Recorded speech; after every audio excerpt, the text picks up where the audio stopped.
What is going on, I've Warriors? So I'm back. I was on a vacation for about 5 days, but I'm back. Went to Jamaica, if you can't tell by the shirt. Had a blast, but now we got to talk about some intermittent fasting stuff because this is important. They've been lying to you. Yep, that's right. They've been lying to you for all these years. And why? You ask. Why, Edward? Why? How have they been lying to me? They've used intermittent fasting as the scapegoat for going to be the antithesis of healthy eating or eating for your mental health or eating for all of these different things. It's always been the thing that's the bad guy, right? The evil one of all of these different diets, where dietitians and nutritionists always tell you for intermittent fasting, stay far, far away. And one of the things that all of these gurus or nutritionists tell you is that, hey, listen, you're starving yourself. Why are you suffering? Why are you feeling so hungry all the time just for weight loss when you can eat every day, multiple times a day, and get the same results as intermittent fasting? Here's the truth, guys. Here's the truth. Eating multiple times a day makes you actually hungrier. Even if you equate for calories, it makes you hungrier because you're consistently feeding yourself. Even if it's the same calories, the consistent feeding has a higher chance of failure because of the fact that you have a higher propensity to be hungry. And this is not one study, guys. This is the first ever systematic meta-analysis of randomized controlled trials that has been done looking at appetite when it comes to intermittent fasting versus continuous caloric restriction.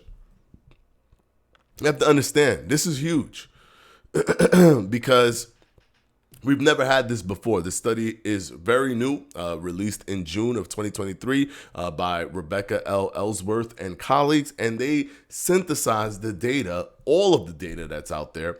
They went through over 2,000 or something like that, data that we've had. That they pulled from that. They put it through a filter and ensure that it meets all of their criterias. And over 1,111 randomized control trials were used for this study. And that consists of over 2,800 participants. So a very large sample size within a meta-analysis. So it's breaking down multiple studies, not just one. And what they found was, no, it is the opposite. When you are not consistently eating, that is when you are actually less hungry. It's not a coincidence that that's the case every time. When people do intermittent fasting, they realize after a week and a half or 2 weeks, they don't feel any hunger. They don't feel hungry to break their fast in the middle of their fasting time frame. It's not a coincidence that happens. It's because you get used to it, and now you're in a different position where your appetite and your hunger actually reduces as opposed to going up. That's an important element to weight loss. That's an important element to helping you lose weight, is your ability to not feel as hungry as you would if you were just nibbling on something for, the entire day, every 3 hours or every 4 hours or every 5 hours, or eating breakfast, lunch, dinner. The more you eat, the more meal frequency you have, even if the calories are equated for, the higher your appetite and the higher your hunger is going to be. Now, let's take a look at this. Previously, narrative reviews have considered the effects of intermittent fasting on appetite. One suggestion is that intermittent fasting attenuates an increase in appetite that typically accompanies weight loss. Here, we conducted the first systematic review and meta-analysis to quantify the effects of intermittent fasting on appetite when compared to continuous energy restriction intervention. 5 electronic database and trial registers were searched in February of 2021 and February of 2022. Abstract N equals 2,800, which means there were 2,800 people. We're screened at 17 randomized controlled trials, consist of a variety of intermittent fasting regimens, met our inclusion criteria. The number of participants allocated to the intervention was 1,111, and all randomized controlled trials were judged as having either some concern or a high risk of bias, right? So they have to measure the concern or risk of bias of each.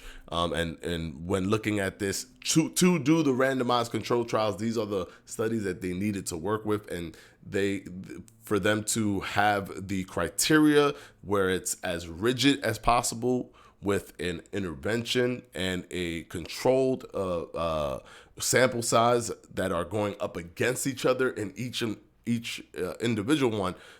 These studies, unfortunately, they're going to have some risk of bias, but a lot of studies have those issues. Random effects meta-analysis were conducted on change from baseline appetite ratings. Now, there's going to be a lot of numbers here that's going to break down some stuff in terms of fullness and hunger and desire to eat or prospective food consumption. And I'm not going to break down these numbers because I'm going to make it easier for you to understand. I'm going to show you a chart that just basically shows the difference between the two visually. Differently to continuous energy restriction interventions, our results suggest that intermittent fasting does not mitigate an increase in our drive to eat that is often associated with continuous energy restriction.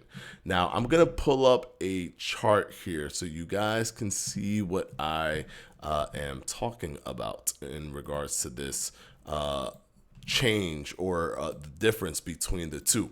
This chart right here. We're going to look at this chart right here. Now, if you see this and how it's broken down, all you need to know is that these are all of the different studies. They're looking at the medium or the average in terms of their weight, the total numbers, the total number of people, etc. Right? This side of the chart is higher hunger in continuous energy restriction, which is normal eating, just restricting calories. This side of the chart is higher hunger in intermittent fasting. Now, there's 1, 2, 3, 4, 5, 6, 7, 8, 9, 10, 11, 12, 13 here. And this represents where the average lies. In this middle line right here, it means that it's the same. If it's over on this side, it means that this side has a higher hunger. If it's over on this side, this means that this side has more hunger. This is the calorie restriction side. The one to the left, the one to the right is intermittent fasting. Of the 1, 2, 3, 4, 5, 6, 7, 8, 9, 10, 11, 12, 13, 1, 2, 3, 4, 5, 6, 7, 8, 9. Of the 13, 9 are on the calorie continuous energy restriction side. The side where you're not fasting, you're just counting calories and eating accordingly. Look how far this one is from the study back in 2018. Look how far away it is. How much hunger does the groups, keep in mind, guys, it's two groups doing a study. There isn't a inherent bias within the sample size, within the sample selected, because both groups or the groups that did the intervention never did intermittent fasting before. So it's not a bunch of people that they grabbed that did intermittent fasting and now they're going to check to see if they're going to have a bias to intermittent fasting. No, they're just doing it for the study. And it's minus 50 for this group in terms of their hunger and their desire to eat in comparison to the intermittent fasting group. Now, there's only 1, 2, 3 studies that show a slightly higher hunger for intermittent fasting within the intermittent fasting group. Just 3. 1, 2, 3. Look how close this is to the line. This one is a little bit further away, as well as this one. But of all of the studies, because this is what's important, some studies might be outliers, but you want to see what the majority of the study is, because people are different biologically. So the more you get, the more data you get, the closer we get to the reality of the situation. This definitely shows that bare minimum, intermittent fasting 100% does not cause more hunger than just caloric restriction. But then it goes one step further and shows that based on the data, is more likely that you will be hungry, doing caloric restriction versus intermittent fasting. And this is where the medium lies. It lies all the way on this side of this line. So more than likely, continuous energy restriction or just counting calories and eating throughout the day without fasting is going to cause more hunger.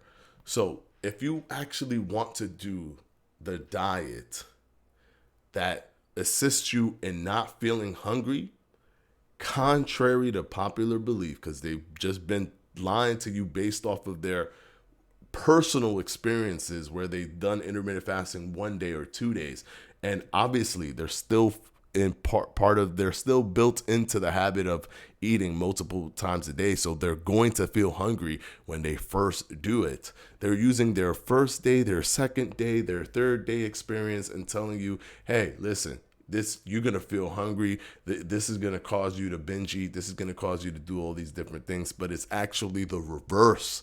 If you do what they ask you to do, which is, hey, just count your calories, eat whenever you want, that's going to cause more hunger than intermittent fasting. And now with this study, we have a meta-analysis that shows it in a very, very, very strong design, because all of the different studies that they chose are all randomized controlled trials, which means they are comparing intermittent fasting with calorie restriction. They're not just using intermittent fasting on its own. They're comparing the two. So let me know what you guys think. This is always happening. People use a surface level understanding of intermittent fasting, or people just use the fear mongering.